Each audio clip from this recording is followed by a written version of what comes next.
Welcome to the Herd's official YouTube channel. Make sure to like and subscribe. Don't forget to check out the Colin Cowherd podcast, all of our NFL instant reactions, and more football content.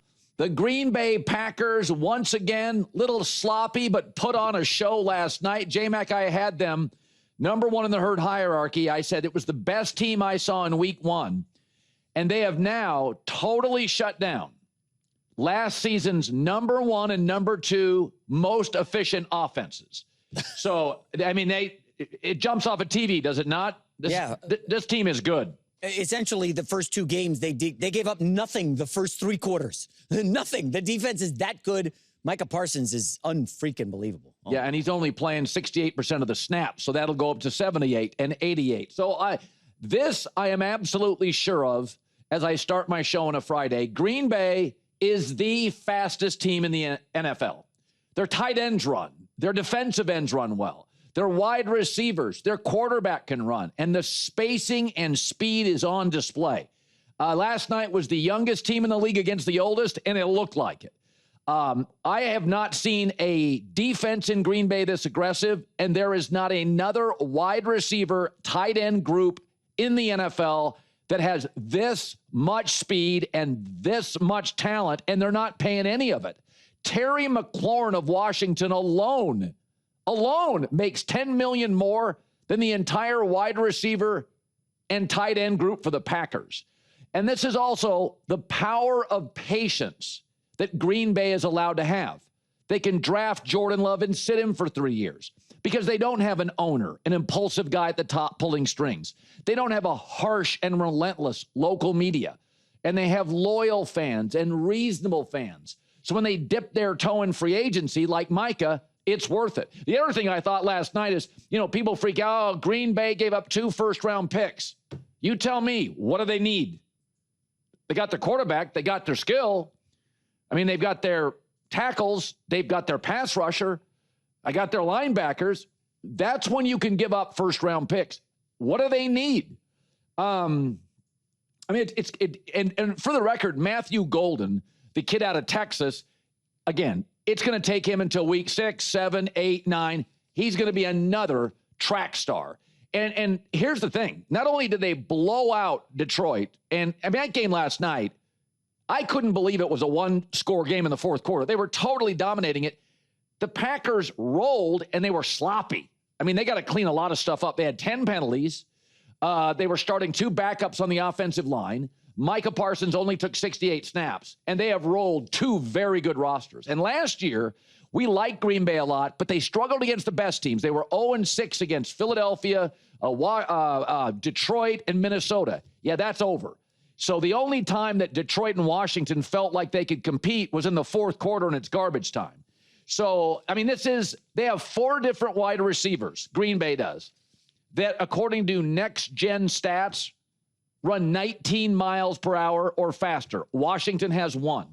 Debo looked twitchy, and they'll get their offense in Washington. McLaurin showed up late. But, I mean, sometimes you just have to watch and just be honest about it. No team in the league. How often did Green Bay players pull away from Washington players? It could be reverses, bubble screens. It's a track team that tackles well. So Jordan Love has had 9 straight games, regular season games. Think about this. And Jordan Love is a risk taker. He is more Favre than Aaron Rodgers. He's got a big arm, and he'll throw it. And he'll throw it on the move. He's an aggressive quarterback. And Matt LaFleur is a pretty aggressive coach. And yet Jordan Love has got 9 straight regular season games without a turnover. And you know why he's doing that? Because he figured it out. Just get the ball to this speed group, and they'll do the rest. So, I mean, this is hands down the most impressive team I've seen in the NFL, and they're not paying anybody. Outside of Jordan Love, they're paying Micah, they're paying Jordan Love. They're not paying a lot of people. So the future is incredibly bright. A lot of teams have to buy free agents. Players are getting old and brittle. Young players get hurt, but they return to action sooner. So this team has so much depth at so many spots. And again, young players, young athletes recover quicker.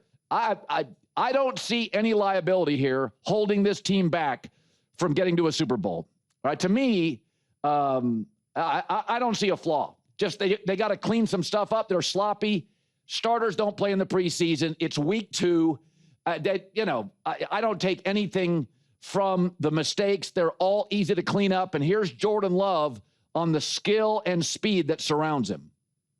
It's one of those things where, we had a goal coming into the season to start the season off fast and build on the things we've done last year. And obviously, I think we got a really good offense. And we've been talking about, the sky's the limit. We got so many playmakers. We're really deep on offense. And just got to find ways to go out there and, execute against good defenses like them. Well, I'm fired up to announce Hard Rock Bet as the Volume's new presenting sponsor. Everybody knows Hard Rock hotels and casinos are iconic for entertainment. Well, now the Hard Rock Bet app brings more energy and excitement than ever to the world of sports betting. What does it mean for you?